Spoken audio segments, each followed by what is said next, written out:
Yo, what's up, everyone? Welcome in. It is a brand new episode of Snaps live here at youtube.com/@volumesnaps. Help please the algorithmic gods that rule our life by hitting like and subscribe. The road to 8K continues. And well, fellas, we have another special Monday guest for you and another wonderful weekend of college football to break down. I'm T-Bob Hebert. He's Aaron Murray. Your boy's feeling pretty good today off the shingles. And right now, we got our guy PB, a.k.a. Peter Burns, coming on to talk all things SEC and college football. PB, what's up, man? Welcome in. Thanks for coming on. I like the fact that we progressively get darker as this goes. Like, you look like a White Walker and really pale. And Aaron's been spending a lot of time out on the golf course right now. I wish. You are pale, obviously, because you went all in on Alabama. I'm a diehard LSU fan. I'm still licking my wounds. And you got the Georgia Bulldog over there that's just like, oh, yeah, somebody almost gave us a test this week. So I think it's a quality of life as we go by. Well, look, okay, that's kind of where I wanted to start today's show a little bit. And yes, I look like a corpse, but I feel incredible. The Weir's coming back to life. Hey, hit like, hit share, whatever, guys. All right. That is where I wanted to start, though. After Saturday's action, Georgia, look, that's a good win. That's a good Mizzou football team. I'm not taking away from that, right? But it's a pretty close game. And it's especially interesting when you pair it with an Alabama win in which Alabama continues to look more and more complete. They kind of shattered any illusions that LSU maybe had about being a championship team, right? Clearly showed this is a good team. They played two playoff caliber teams now in FSU and Bama. Games went the exact same way. Yep. And so now it feels as if you have the heavyweight matchup coming down the tracks, Kirby Smart, Nick Saban. After this Saturday, boys, how are we scoring it? Because to me, it feels way more even than it did even a couple of weeks ago. What you got, PB? Mm-hmm. Yeah, man, but I still look at this as a situation that's Georgia's world and we're all living in it, right? And it feels like, I don't know how you guys feel, and T-Bob, you're a gamer as well, but sometimes I'm playing video games and it's just I've already beaten the level or whatever, and then the boss shows up and I'm like, all right, well, let me sit up a little bit and actually pay attention. Yeah. I feel like that's Georgia football, right? They felt that way about Kentucky. They felt that way about Tennessee, and then the Kentucky game. And then I started thinking about it going against Missouri, who I think Missouri is the second best team in the SEC East. They're legit. Mm-hmm. Yeah, Cody Sweeter can run the ball. Brady Cook's good. Eli's done a good job of handing over the offensive coordinator position. But for Alabama, there's still some issues, man. The fact of what Jaden Daniels could do to you was nothing short of fantastic. He had 301 total yards in that first half. He was rolling. So, but here's where it does get interesting for me, and I guess I'll explain where my head's at and see if y'all think I'm wrong or right here. Is that, okay, yes, Jaden Daniels did that, right? But that's also, I believe, first, second, third best quarterback in the country, right? So that, he's a bit of an outlier. Beck's really good. He ain't there yet. What I think is this. Mizzou's good, like you said, but is Mizzou as good as Alabama? And so watching Mizzou go into Athens and do that and keep it close and have the ball late in the game with the ability to take the lead down 6. Now, they end up throwing the big pick, and God, that was a beautiful body running back and interception. I don't remember 78 or whatever. Just glorious sight. But, that, okay, transitive properties, I know all the flaws there. Don't do that. Don't do it. Don't do what? Don't do what, Aaron? The transitive property. What do you mean? Nonsense. Don't do what? Okay, you can't don't think do Alabama's better than Mizzou? You don't think they can put No, they are. But you can't compare wins. Mizzou just did that in Athens. I'm not comparing. Well, I'll be honest with you. I might be with Aaron on this situation right now, that I think actually Missouri and Alabama would be a really interesting matchup, because I think that that Missouri can actually stop the run pretty well, and they have a game-changing wide receiver that can take the top off at Luther Bird. Now, the difference is that Georgia is as good as anybody of making adjustments. And as soon as Burden took the top off right for the jump, they're like, well, we're not letting that happen again. Hell no, that's not going to happen. When Will Muschamp is the third best defensive mind on your coaching staff, you're in pretty damn good shape between Shubin and of course Kirby. So again, I still think it's really interesting, Aaron, what you said about on my show a couple of weeks ago that was talking about without Brock Bowers, in some weird ways, they could be even more aggressive if they want, because now Bobo has to get out of his comfort zone of calling this offense. What the hell are you shaking your head about, T-Bob? I just don't agree. Ra-Ra Thomas and Lovett have done nothing to me. Ladd McConkey's been good. Ra-Ra Thomas and Lovett have done nothing to me. And Lovett had a really good. He said good moments. Let me defend Georgia here, T-Bob. Let me defend it here. You're all always negative to Georgia, so I'm gonna try to flip it here. And you're always negative. The championship favorite. They're now my best attack angle that I have against Alabama fans. Lock it up. This guy's talking. Unbelievable. You obviously didn't watch the game closely. Rara had a hell of a one-on-one. Rara has played well this season. He's actually cracked the starting lineup, which he was non-existent to start the season. Dom had some tremendous catches in this game. It's going to run through Ladd first and foremost, but you're seeing the down the field shots from everyone. So I'm with PB on this one. Like, this offense is opened up, and I anticipate Brock to be back for that SEC championship game versus Alabama.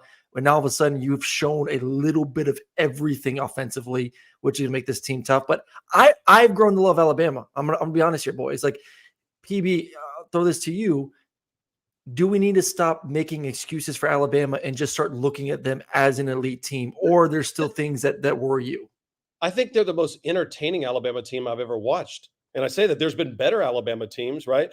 But I mean, I look at this and I'm like, there were so many years where I'm like, it must be boring to be an Alabama fan. Yeah. By the end of the second quarter, you were so dominant and there was no fun in it. I'm like, you actually truly know what it feels like to be alive as an LSU fan, because it is who the hell knows each and every week. Mm-hmm. Alabama has a sense of that. And I go back to the South Florida game, guys. That changed. That's the one coaching decision that changed the entire scope of the college football playoff race, is that Nick Saban deciding that Jalen Milroe was not worthy of getting the start against South Florida. Because what that did was that gave Ty Simpson and Tyler Buchner an opportunity to seize the moment, and neither of them could do it. It also told Jalen Milroe, hey, get your blank straight. Like, you need to you need to go ahead and refocus on this. And it also told Tommy Rees, stop trying to make Jalen Milroe into something he's not. Yes. He is an unbelievable athlete. He's an unbelievable leader. He's a great kid. Like, put him in a position to succeed, and they're gotten better and better each and every week with it. So if I wonder, T-Bob, and I love the butterfly effect of things of what happens, is like, if Tyler Buchner had played well against South it is Florida, interesting to think about. I don't think Alabama is that good of a team this year down the road, because I think Milroe makes them much more dynamic. Mm-hmm. Well, I mean, it's not just that Milroe makes it much more dynamic. It's also that, like, in the context of this Alabama offensive line being so flawed, and obviously LSU's defense is nothing to write home about. They weren't able to take advantage of it, but everybody else pretty much has been able to. Tyler Buchner would just be getting murdered back there. Yeah. Right. Like Milroe makes everything work, because so he's not only improving as a player, but within the context of this version of Alabama, he is the best. And by the way, Aaron, of course, Rara Thomas, 3 catches for 36, dominant 11, 4 for 33. But sure, guys, they're really pushing it downfield. Yeah. All right, and bold move, PB. Telling me to be quiet on my own show too. Just bold listen. move, dude. It's prison rules in here, T-Bob. You know it. I know that you're weak coming off shingles. You haven't worked out in 2 weeks. Come on, buddy. Knock him around. That's fair. I provided you with the inside info. Okay, what about PB? Because me and you, LSU grads by trade here. What's your reaction to kind of the LSU perspective? I find myself oddly at peace, because, like I said, I've now dispelled any illusions about what this team maybe could be, and I've just accepted this is a good team. 10-3 maybe, fighting New Year's 6 game, but not a championship team. Yeah, I mean, listen, Brian Kelly had a really good part in his press conference. Says, listen, this is a good team. We're a good team.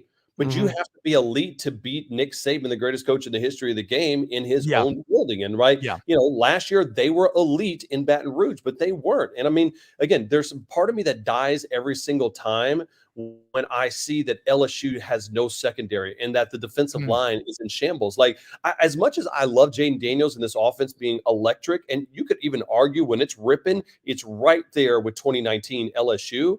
Yeah, it means necessarily nothing right now if you can't stop a nosebleed. Like, LSU never wants to be Ole Miss, ever. And it felt like LSU had become Ole Miss when Lane first took over, was like, hey, we're going to score a boatload of points, but we're also going to give up a boatload of points too. At least Lane down in Oxford has made those adjustments back in 2021 and this year with Pete Golden. That defense is a little bit better. LSU hasn't. And now I start looking at it going, is it a Matt House situation? Like, Dave Aranda might be on the hot seat. I know. That's the local talk here for sure. Hey, speaking of Ole Miss, PB, listen, they are 8-1. they're going to have a minimum of 10 wins this season after Georgia, UL, Monroe, and Mississippi State. So you're talking about a 10-2 football team, 11-1. If they can find a way to win this weekend in Athens, going to be a little bit tougher since it's a 7:00 kickoff. But the pulse of this team right now, are they good enough to go into Athens and win first off? And if they are 11-1, if they do, but don't get to the SEC championship game, like where do they fall? In a weird way, because think about it. Like if you win 11-1 and LSU had beat Alabama, you're sitting there probably going into the SEC championship, and you'd have to beat Georgia again. They've beaten Georgia twice. You might be able to beat them once, but Georgia, I don't think to beat them again. So you could literally do what Alabama has done, which is go 11-1, but not be in Atlanta, and then you hope that Texas, who almost lost to K-State this weekend, falls, and then all of a sudden maybe Oregon falls again, but then beats Washington, and then all kinds of chaos. Listen, the ACC is a dumpster fire outside of Florida State, and so if God forbid if something happened with Florida State in one of those games, and Florida catches them in a rivalry game, trying to save Billy Napier's job, all of a sudden, then you start looking at it going, hey, why couldn't an 11-1 team that did not play in Atlanta make the college playoff? And again, this will be the last year. I cannot freaking wait until we're into a 12-team playoff, because now I used to hate it in that idea because I felt every single game matters. And now I realize I'm like, this year there's 9, maybe 10, 11 teams easily that could be like, they could potentially win it all if they catch a couple of games in the right way. Well, I'm hoping that, and it's such a small sample size and the changes are so extreme that like we can't pretend to draw too many conclusions from this year. But when you look at the portal more than NIL, even because I thought NIL would lead to a concentration of power, we've actually seen a pretty fascinating democratization of college football where you have two flows. The group of 5 best players are flowing upwards and spreading out. And then the elite rosters like your Bama and everything else, those backup 4 and 5 stars are spreading downwards out. So all of a sudden, everybody's plugging holes into the 12-team playoff actually kind of comes at a perfect time where everybody isn't as flawed and there's not the clear front runner favorite. And so it becomes like very exciting. Go look at why the NFL is king. Is because it's basically 500 league with a couple of outliers here and there. And at the end of the last 4 weeks of the season, everybody says, do we still have a chance? And I'd even argue that the NFL, because of the salary cap and the way that it works, and even the draft, it's almost has too much parity in it to where I need to know who the good guys are. Like when I watch a movie, I need to know who I'm pulling for and who I'm pulling against. And it feels like the NFL is like a bunch of people like Madden generated rosters right now to where there's no difference. Like I know who the bad guys are in college football right now, and they're stealing signs up there in Ann Arbor. But that's a whole different story. It's always like, By the way, I have the theory of what's about to happen.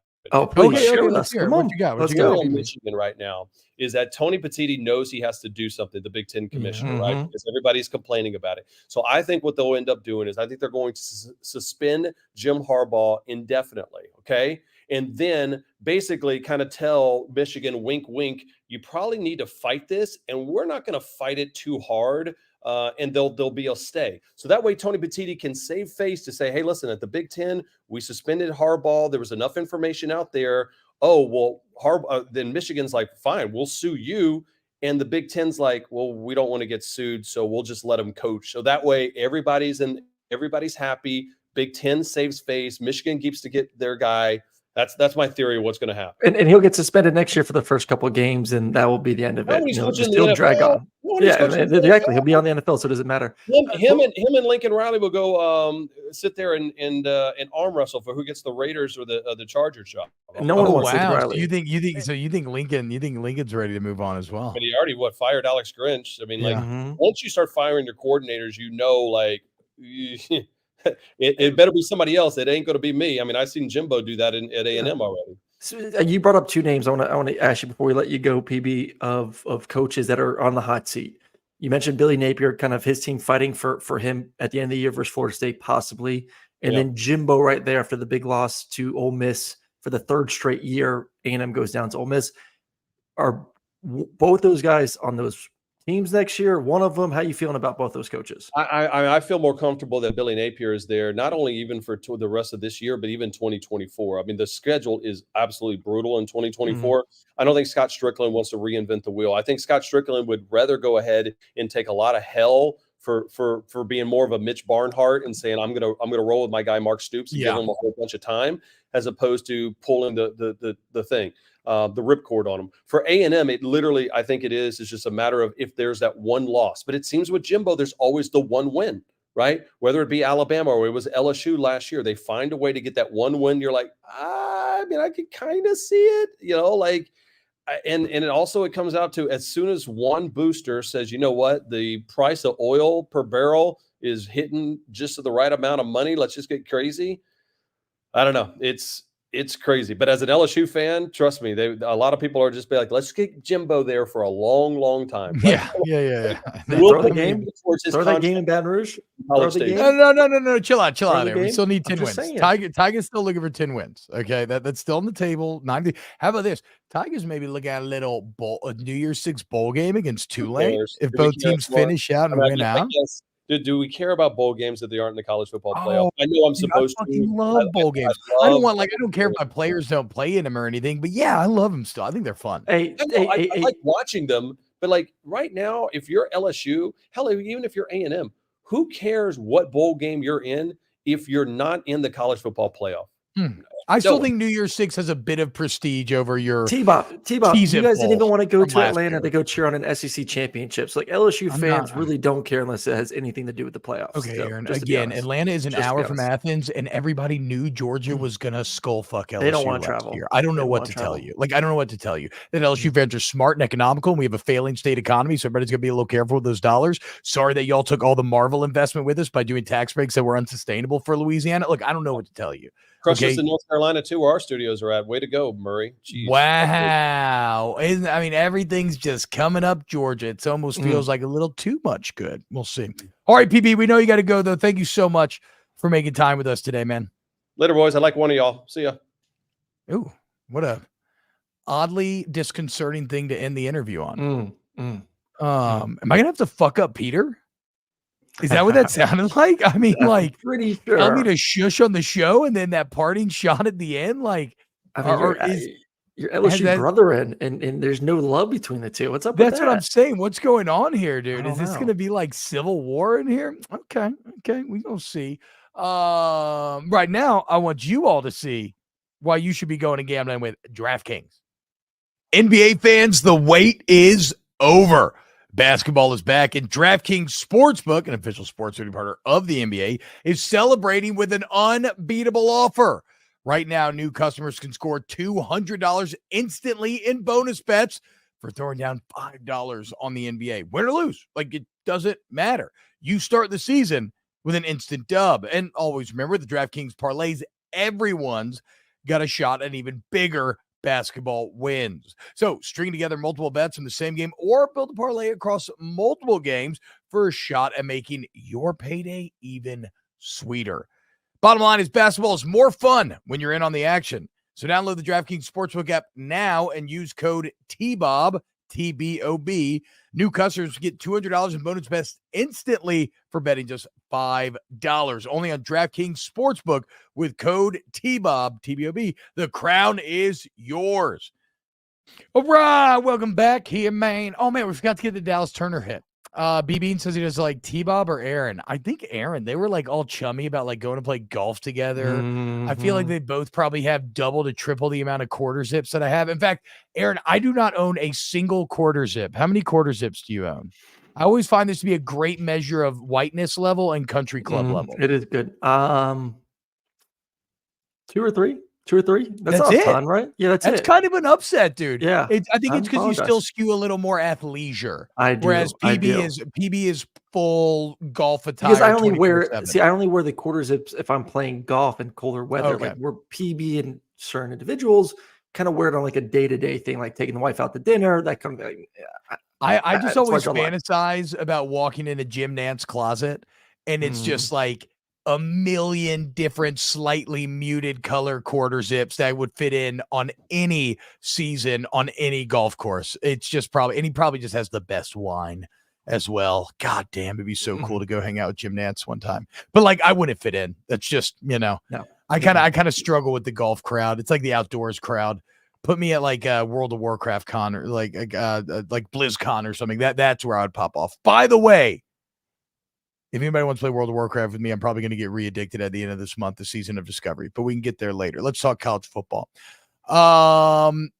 Anything else to add on the impending heavyweight matchup between Bama and Georgia, Aaron? You bring up LSU's inability to get after the quarterback and the issues up front. If you look at Georgia, what's been the biggest issue defensively? It's been getting after the quarterback and stopping the run. Yeah, true. So like I know. we always talk about matchups. Like, what are the matchups? Like, what is someone's strengths and what someone's weaknesses? Well, Alabama has struggled to protect. They've looked at times good running the football, but if Jalen continues to produce like he did versus LSU this weekend, and it has the threat of running against a Georgia defense, that's all I'm hearing for the past 2 days is what's up with the D-line? What's it like? We knew this wasn't going to be the same D-line that it was for the past 2 years. They don't have a Jalen Carter. They don't have a Jordan Davis. They don't have that elite first rounder in their front four. They're good. Don't get me wrong, they're good. They're not elite. So yeah, is it going to be what it was like, say, versus Florida, who's also struggling off? I think Alabama's better than Florida's offensive line. So that's an interesting thing that you need to take care of if you're an SEC fan over the next 3 weeks. How does Georgia's offense or defense line progress? And what is Jalen Milroe's running ability along with that offensive line? What does that look like over the next 3 weeks? That's going to come down to, who possibly wins the football game. And again, I've been talking about a lot amongst my friends. Carson Beck is starting to get really good, and he feels really good, but almost like LSU as a team, there's just like a certain element missing that hasn't pushed me yet to elite status. He does a great job of spreading the ball around. Yeah. We'll see. And maybe I'm wrong. I get interesting from a fan of the show, Gabe Eichert, who was on the show, 3 weeks ago, 4 weeks ago? Yeah. Gabe texted me yesterday. He said, "Is Carson Beck the best quarterback in college football today?" I mean, and let's guys. I'm like, he's like, I would take him over Drake May. And I was like, that's well, Drake May's having a struggling year. So I know, but I'm just saying, like, heading into the draft. Would you take Carson Beck over Jaden Daniels on Georgia right now? College football, I think Jaden is the perfect quarterback. That's what that was my question. I said, on Georgia right now, would you take Carson Beck or Jaden Daniels? I want all you dog fans to be honest. Jaden Daniels is the perfect college quarterback. Yes, I agree. And I think he'll translate better in the NFL than I thought he would. No, certainly. He will. But yes, I feel you. Yeah. All right, real quick on Jaden Daniels. Let's talk about the Dallas Turner hit. If you missed it, Dallas Turner absolutely lights up Jaden Going Daniels. back to that, sorry. Go ahead. Just the wheels are turning. It's a very okay. Good. You topic. found a way to answer that, Carson Beck. Okay, yeah. Give me. I did. Give me whatever insane homer spin that you just cooked up, and I saw this steam pouring out of your ears. What's been cooking in that old brain, Aaron Murray? And I'm not going back on what I just said. Like, Jaden is the better college football quarterback. Like, the threat of him running and what he's done with his legs is incredible. But he does have the best offensive line. He does have the best receivers. Like, there is an advantage. You told me how good Rah and Lovett would be, dude. What do you mean? Yeah, but those guys are. It's a step above. So whatever. I'm not. I'm still taking Jaden. I'm still taking Jaden. I'm still taking Jaden. Caleb Williams or Carson Beck. You're gonna be like, no. I told him I'm taking Caleb too, but I think Carson's 2 or 3 in the draft next year. So BB asked me if I think the Dallas Turner hit was dirty. Oh, and I didn't get that super chat from earlier. I apologize. I'll get to that. But, okay, here's what I would say. And I should preface it with, I was a very dirty football player. I love cheap shots. I love hitting people after the whistle. I loved punching people and trying to get away with it. Like, I loved it all, My specialty was block, and at the end of the play, I'd just dive at your knees, just stack knockdowns. But that's what I'm saying. So just know that, arguably, you're acting like you're asking a criminal about a criminal act. Like, is it bad, right? No. Look, here's my deal with it. I have never met a good football player, Aaron, who, when they are going to hit someone, is like, I'm going to hit this guy responsibly. Or I better not hit him that hard. Like, I don't know. I feel like I'm taking fucking crazy pills because I'm getting blowback for saying the hit wasn't dirty and that, if I was Dallas Turner, I'd do the exact same thing. And then I wish I had Dallas Turner's. Should it have been targeting? Sure, that's a different conversation. Whatever. Yes or no, I don't really care. I don't really care about that. But, okay, well, whatever. That's what I'm saying. I don't care. But if the idea is is Dallas Turner a dirty player? No, he's a fucking football player. It's still football. I did this whole rant on Friday about how this is the last bastion of violence where you can really just go and be angry and mean and hurt people and you get cheered for it. You get blessed for it. Like, again, I wish somebody on LSU had taken Jalen Milroe out like that by hitting him right under the chin and just driving him in the ground. Like, fuck yes, that's football, dude. When you have a chance to fuck up the other team's best player, you do it. And I'm not talking about like diving at knees. Like, that's a bit different. Like, it wasn't a dirty. He just hit the fuck out of him. And to me, that's what the game is. It's football. I mean, you got your ribs freaking punctured into your lungs playing football. It's a violent game. I listen, I'm with it. And I don't know if it's because we're old school and we played a decade ago where, it wasn't, a push to put flags on these guys and take the shoulder pads off. I didn't think it was targeting, first off. I know how some people think it could go that way. I would not classify that as targeting. So I'm going to take that off the board completely. Was it roughing the passer? Possibly with the timing of the hit. No, in the current rules, it's definitely roughing the passer because you land the body. I don't think it's dirty. I don't think it was dirty. No, I don't think it was dirty. Dirty to me, dirty doesn't. What is? See, this is almost my problem though. What is dirty? I will show you dirty. The whole time Auburn fans will love this. Go watch Aaron. Nick just Fairley. Type in YouTube after this. Type in Aaron Murray versus Nick Fairley 2010. Yeah. You'll see some those. That's a definition of dirty hits. Yeah, where I've thrown the ball and 5 seconds later I'm getting speared in the back. When I'm literally getting, it wasn't dirty, motherfucker. I remember one time we got a big gain, and I'm just jogging down the field, and I get whiplashed in the back. I mean, I'm jogging, and just 30 yards behind the play, I get lit the fuck up in the back, and they're that dumb. And there's gonna be a bunch of Auburn fans in this chat calling me a big P word, and Aaron's so soft, and blah blah blah. Go call your mom. Like, shut up. Like you have to admit to yourself. I even had an Auburn fan after the game this week, and I'm walking out of the stadium in Vanderbilt. Auburn fan came up to me and said to my face, "Dude, you're one of the gutsiest players I've ever seen. What happened to you in 2010 was bullshit." And he said, "A lot of Auburn fans know it deep down inside. They won't say it, but that was some BS." I was like, "I appreciate it. Like, no, it will, but like, it was. He was dirty, man. Like, that's the only that's dirty. What Dallas Turner did, I don't think was. Do your thing, but no, dude, he just hit him, man. If again, guys, I don't know what we're talking about. Maybe I'm just out of touch because it's football." And if you get the chance to hit the guy as hard as you can, you hit him as hard as you can. It's just how the game works. Like, I don't know. We used to have the double KO knockdown player of the week where we would highlight a player that we just wanted to take out. T-Bob is the guy, for those who watch the Ole Miss A&M game, T-Bob's the guy that takes him down and then puts his nuts on his head. Yes. Like, that's you acted like that was bad. It is your responsibility as an O lineman. If you drive the D lineman into the ground, you put your nuts on them and you sit on them. You make them stand up with your nuts on their head. Like, one of my favorite games ever. People were in my mention saying that's his fault for putting his nuts on his head. I'm like, no, like, that's what you do. Yes, you do not get the right to punch another man in the nutsack just because he punked you. Well, to me, that's where dirty play becomes smart strategic play because you get him kicked out the game. That's true. Like that, like that's what you. True. There is no better feeling than doing dirty shit and then the other guy gets the personal foul. I mean, that's the best in the world. Yeah. What was it? One of my favorite games ever. We played Oregon over the season. And I beasted them, right? Like 14 knockdowns, pancakes all over the place. I had an awful case of hemorrhoids. And every time I would pancake him, I would just rub my bloody asshole all over their chest. Just really grind it in there, dude. Just let them know what the deal was, dude. Oh, that was fun. That was fun. All right.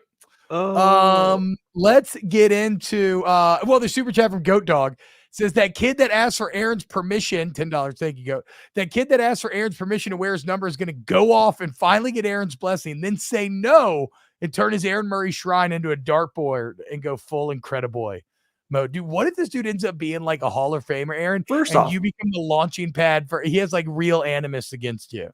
First off, I don't think he's a fan of me or even knew the hell I was before he got the plant. He just wants the number. He probably was like, why the hell is this number 11 not allowed to have? And then found out, like, because it's, belongs to the guy that holds every record at our school. So, but let me have it for, I just transferred here and had 5 catches as a freshman on my JV team at a different school. Oh, did you look at the numbers? Is that true? Well, that was his no, I did remember looking up his numbers from his freshman year, and it was like 5 or 6 catches. I agree. If he goes off, I'll consider it. If he balls out, he earns a number. Okay, we can agree with that. If he's a nobody, then no. I'm sorry, you can't get it. Like we ain't giving it to Graham Mertz, not like Florida did. Which I hate that now I'm in a position where LSU. How about this? 69 years LSU's been playing Florida.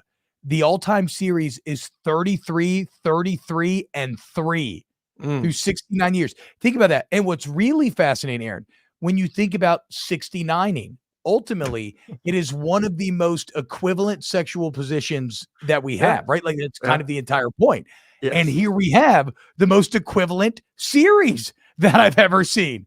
I mean, this is awesome, dude. Who's going to win magic number 70? We'll see, dude. We'll see. All right. Let's get into Alex Grinch, as I love Lucy Roden, who's from Iowa, and she now works for Levitard and Friends.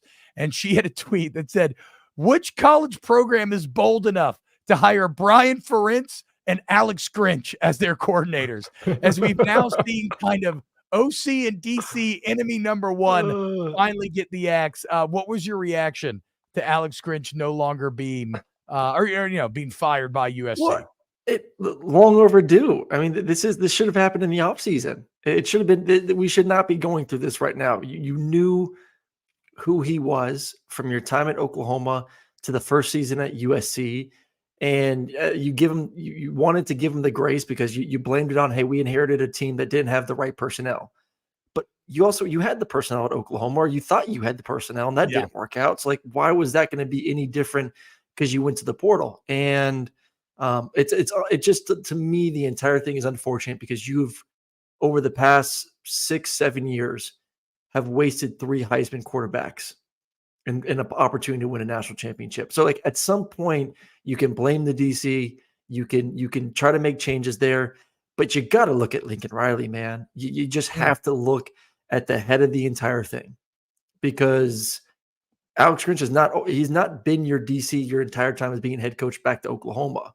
And you've yet wasted multiple Heisman Trophy winners and incredible offenses. So, like, you have to look at yourself. How do you run your program? How do you run practices? What's the mentality of your football team? And it'll be interesting to see, like, what DC wants to take on this job, knowing that there has not been really any success at all under Lincoln Riley as him as a head coach in his career. I mean, I still feel like, though, it's an attractive like, I know what you're saying, but surely it's still a very attractive DC position.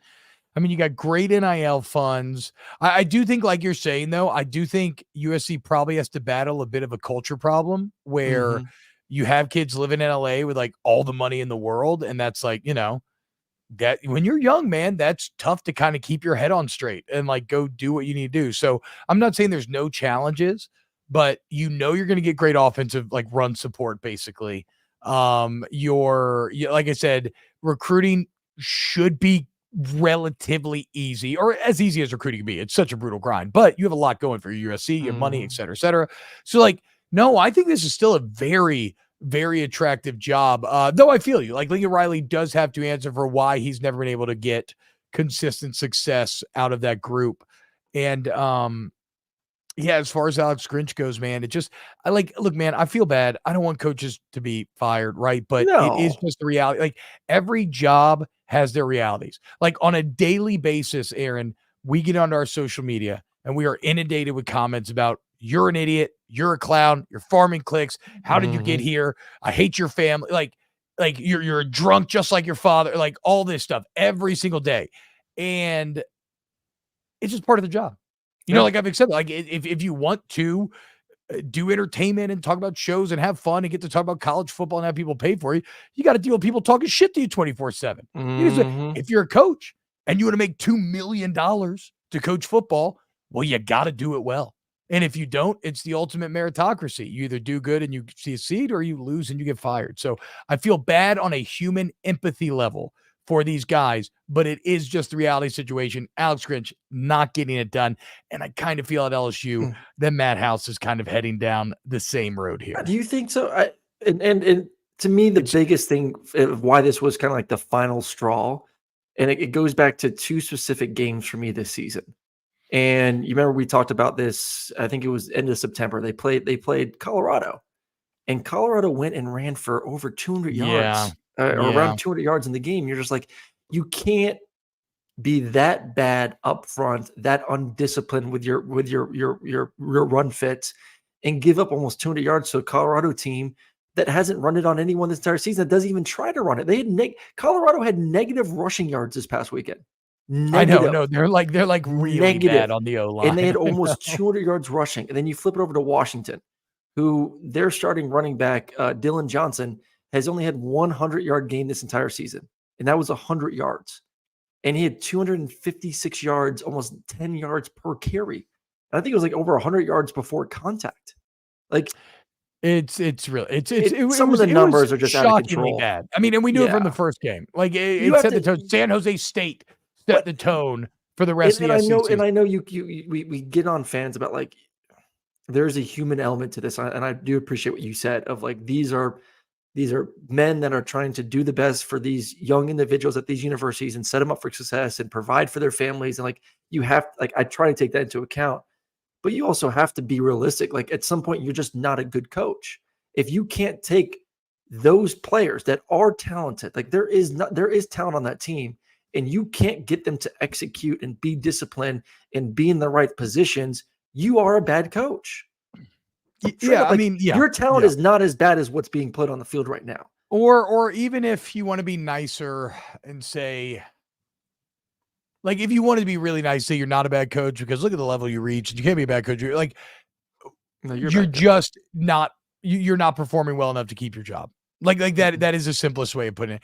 And again, I really feel for their families and being a kid and having to move around, but everything in life has benefits and consequences, pros and cons. And that's just one of the cons, unfortunately. Jannard Frazier must be watching the show from before. He says, bro, Alabama has played teams with multiple guys who can take the top off. You're talking about one guy Missouri has? Stop it. And that was about UMPB saying that Alabama Mizzou be a pretty good game. I think it'd be a pretty good game because Mizzou is good, but like, I mean,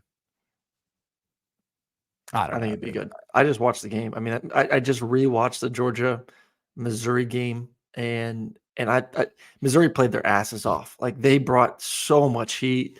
I think it's a really good football team. And I'll continue to say this about Alabama. And I know they ran away with the game a little bit this weekend. And I think part of that, LSU was not going to come back and win. But if Jaden was playing the fourth quarter, maybe they could have made it a tiny bit closer, maybe a one-score game instead of two-score game. Alabama, more times than not, is not going to run away with games. They're going to be four-quarter football games. So, like, I think a team that is the quality of Missouri, this team, could make it a four-quarter game versus Alabama. I'm not saying they're going to win, but it would be one that you'd be watching to the very last minute. I think it'd be a one-score game. Maybe so. Mike Free, T-Bob looks like he smells like boiled peanuts and hot dog water. I mean, I do kind of like looking at myself right now. I feel where Mike's coming from. That's very funny. Good job, Mike. All right, let's talk Jimbo at A&M. It's weird, Aaron. It kind of feels like what. And by the way, awesome game. In fact, the entire noon slate was awesome. We didn't get to talk Ole Miss A&M yesterday. Awesome game though. Early lead for Ole Miss. A&M battles back, physically takes over the second half. Pound it. But then Ole Miss finds a way. And I love a good game of inches ending and having that final field goal tipped and then literally falling, what was it, like a yard short? I mean, just fantastic football around. Massive win for Ole Miss. Great season in Oxford. But here we sit with A&M. 3 losses in a row to Ole Miss. But here's the deal. Like, what more can be said about Jimbo that hasn't already been said? There's more than enough evidence that he's not up to snuff for what they're paying for. And sure, maybe next year's year he figures it out, but obviously doesn't feel very likely. Right now. We're in year 6. No, I know that's what I'm saying. But 2020, I would say, doesn't figure it out yet. Like 2020, they were awesome. Outlier, COVID, all that. But what I'm saying is, like, with the $70 million price tag, maybe here's the deal. The price tag is interesting because with it, maybe there is a certain amount of peace. Like if behind closed doors, they're saying it's a non-starter, like we can't pay. Okay, great. Then just stick with him. It is what it is. Where it becomes torturous is if you maybe could afford it. And then you're stuck in this, like, I mean, we shouldn't, but we could. Do we want to be known as the university that's willing to pay a coach $70 million to go away? Well, not only that, but we have to remember there comes in the modern setting of college football, all money spent in buyout money comes with a doubly bad opportunity cost. In that every dollar that you are now paying someone not to work is not only ridiculous because you're paying somebody $7 million not to work, but that's $70 million that can't go into NIL. That's $70 million. They can't go into facilities. And Mhm. facilities have always been there, but NIL is taking on a great report. So, like, again, all money you're spending on buyouts is doubly bad in today's Mhm. setting. So, no, I don't think you can, man. I think you just got to say fuck it and ride with Jimbo. And if you do move on from him, you better know that you have a guy that's coming in that can take this very talented roster and put you in the playoffs next year. And you know what Jimbo's excuse is going to be? What if Connor Wegman didn't get hurt? Where would we be right now? Like I mean, is that not much saving his better? job? Maybe one win better somewhere. I don't know, dude. I don't think Connor Yeah. Wegman's like some great upgrade over Max Johnson. No, I don't think he's like a massive upgrade, but he is better, and we've seen Yeah, Max. he's better. And I don't even think, but Max isn't the biggest issue on the football team. That offensive line is so bad. I mean, maybe one of the worst Power 5 offensive lines in the country, and we always want to They blame kind of got to go in that second Max half is on running his the ball, back. but I feel you. Max is on his back. It feels like 3 out of every 4 snaps.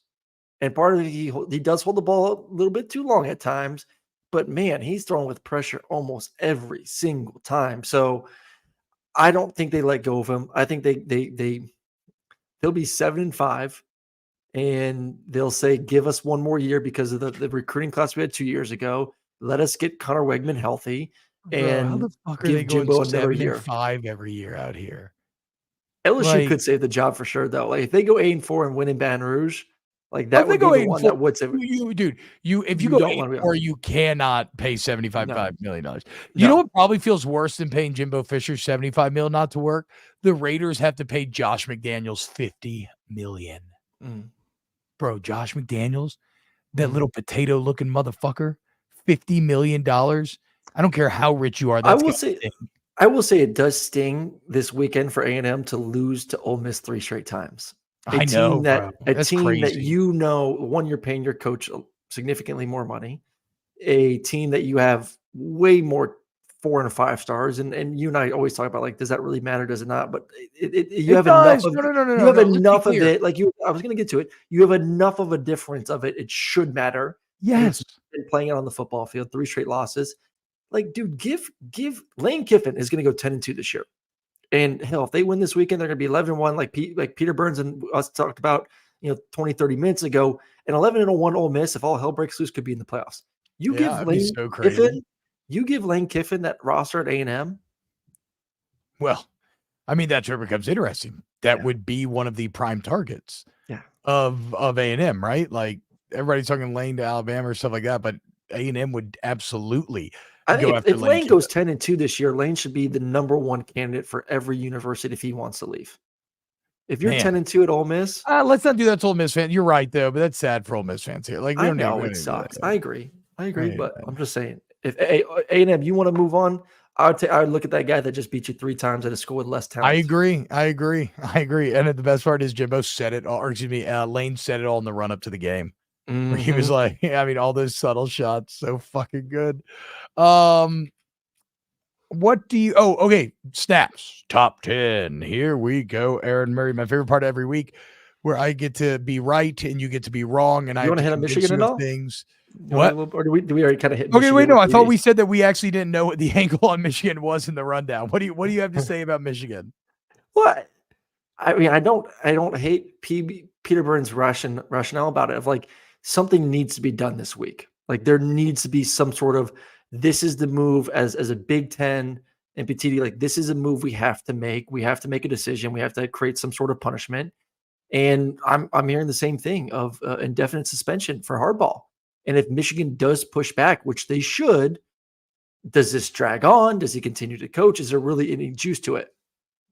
You're muted, T-Bob. You're muted. We can't hear you. My bad, dude. My bad. We get inside info sometimes, right? And something tells me that's not just a hypothesis by PB. You know what I'm saying? Because I do that as well. You get some inside info and then you present it as like, no, I've heard that from multiple people, though. People. No, that's what I'm saying. It's definitely not like PB's not pulling this out of thin air. That's all I'm saying. Like there's something there. What would you do? What do you think happens? I think that's a fine strategy. I don't fucking know. I know we're always supposed to have opinions in this job. Like I legitimately don't know. Here's what I do know. It's a form of cheating that is not that bad, maybe until you crossed some invisible line with how far they took it. Like my big question was, how upset were the peers? And at first it felt like a mixed bag. The more we've learned, the Athletic doing their surveys, hearing from other coaches on the Big Ten call. Okay, no, what else I know is that no, coaches are pissed. They do think this is extra normal, and they do think this is wrong, and they do think it should carry a hefty punishment. I think the punishing is incredibly tricky, and that's where I don't fucking know. PB's idea is politically very smart because, again, like you said, it gets Petiti, hey, I tried, but then, we ran into legal issues and we can't really have that legal fight necessarily right now. It's going to take time, yada, yada. So that's a smart idea, but no, quite frankly, I don't know what you would do. What do you do? Take scholarships? I mean, vacating wins always feels like the dumbest thing ever. Nothing. It does nothing. Do you suspend them from the Big Ten championship game? Do you say you can't compete for a championship game in this league? And Michigan sits back and says, all right, well, we're 12-0. The committee, stated last week that this is an NCAA matter. This isn't an R matter. And our job is just to put the best 4 teams in. Michigan may not even have to play in a Big Ten championship game, which they would win and still get in the playoffs. So then at the end of the day, say you do that, the Big Ten can then maybe that's the way the Big Ten gets 2 teams in. Ohio State loses to Michigan. They go in, they win the Big Ten. Then all of a sudden you put Ohio State and Michigan into the playoffs because Michigan can't play. Maybe it's a bigger ploy to get 2 teams from that conference in too. I don't know. That's just an interesting way to kind of break it down if you're a commissioner. Wait. So that is some deep state conspiracy shit. So you're saying you do a punishment to get Big Ten, to get Michigan to lose to Ohio State? Do they No. Michigan wins. But Michigan can't play for a Big Ten championship, so they're 12-0. Clearly one of the best teams. Ohio State at 11-1 goes to the Big Ten championship, wins the Big Ten championship. So then Ohio State's 12-1 Big Ten champion. No, but if you suspend them for the Big Ten championship, they have to be suspended for the playoffs or something. Why? That point, That's not the committee's job. If there's no post, if there's no other than a Big Ten championship game, there's no post. That's not their job. Their job is to put the best 4 teams in. Oh my God, dude, that's so fantastic. Petiti just over here playing chess, trying to get 2 of his teams in the playoffs. This is some Alex Jones level of conspiracy here. All right, let's do our snaps top 10. Who do we have number 1 last week? Did we do Michigan, Georgia? Are you like frozen? Am I muted? I'm thinking. I don't remember. Okay, it doesn't matter. Fuck it. It's a new week. I am willing to put Georgia number 1. Wow. I know. No, we did Michigan 1, Georgia 2 last week, and I would still stick with that. I don't know. That's a good win for Georgia. It's a bit of I don't know if Missouri's really the 12th best team in the country, but that's a pretty good Mizzou team. I think that's a 10-win team. I don't, we want to reward good games, like the emergence of Carson Beck, the sign stealing. I feel every single week. Do you view this as a power ranking, or do you view this as And I tell you every single week, Aaron Murray, this is just a feeling it in your balls thing. I can't explain to you. I still think Michigan's the best team in the country. I think you're doing a little false humility thing. Like you want to keep Michigan up there so that you don't get accused of being a homer. And then you can be like, oh, look, I thought Michigan was better than Georgia, but turns out Georgia was better. Mm-hmm. Like if these two if I asked you right now who wins Michigan, Georgia, what you saying? Michigan. Don't do that. I'm just being honest. I think Michigan's the best team in America. You really okay? You sure? You really truly believe it. I truly believe it. I think it'd be an incredible football game. I think you play it 10 times. Michigan maybe wins it 6. Michigan's built like Georgia's been built the past 2 years. Okay. So, watching Aaron, Greg's calling you out. He's right here. He says, T-Bob, Aaron just wants to give Kirby ammo. I see what you're doing. I even had Josh Brooks hit me up the other day. He's like, dude, you need to stop this Michigan nonsense.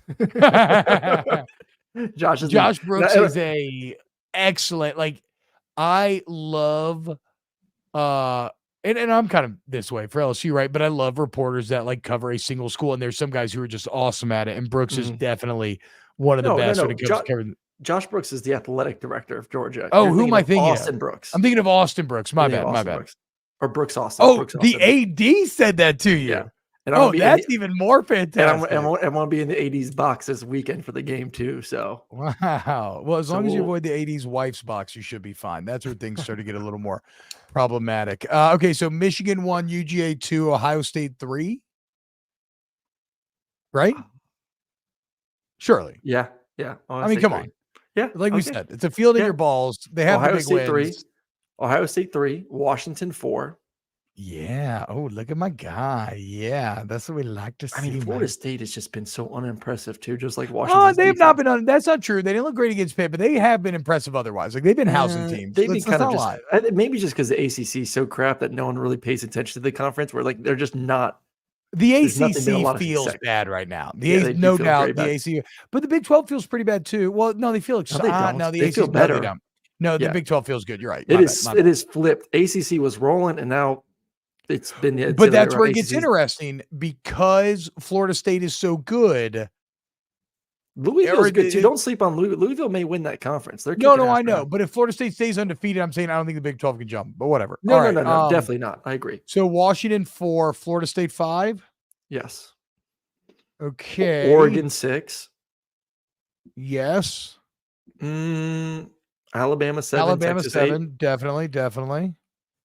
Do we put Alabama above Oregon? That's what I was just thinking. I think Oregon is still the more complete football team. You would take Nick Saban over Dan Lanning. Just do it. Come on. You know Alabama. Okay, fine. So Alabama 6, Oregon 7. Yeah. I don't agree with this. I think Oregon's a top 3 team in the country, but whatever. Texas maybe they should 8. Beat Washington. Texas 8. Ole Miss 9. Yeah. I'll go Texas because Kansas State's Big 12 defending champs, and I'm impressed with a backup quarterback. They're finding ways to win. So yes, I will credit that for sure. Ole Miss 9. Louisville 10. Oh, yeah. This is Aaron just getting all of his Penn State anger out Penn there. State Get him the fuck out of here. Weekend. I can't wait. Noon. I'll be sitting back watching the game before I head to Athens. Just cannot wait for Penn State discussion to finally end. Should we put how about Kansas 7-2 winning into more? I mean, let's go. Dogs on the road. God, I love Kansas. I kind of want to put Oklahoma State 10, but I know we can't. How in the world did Oklahoma State lose South Alabama like that? I don't know. All right, Louisville 10. Yeah, hell yeah. I'm in. That's fun. That's kind of cool. All right, so we have Michigan 1, UGA 2, Ohio State 3, Washington 4, Florida State 5, Bama 6, Oregon 7, 8 Texas, 9 Ole Miss, and 10 Louisville. Everyone smash that like button. Appreciate y'all. Hit the like button. We love you all so much. Please rate, review. The road to 8K continues. About to hit 7.5. Tell your friends about it. Text them. Tell them to sub to the channel. And look, wherever you listen to podcasts, just rate, review. Thank you so much. We love you. And we'll be back with more live snaps tomorrow.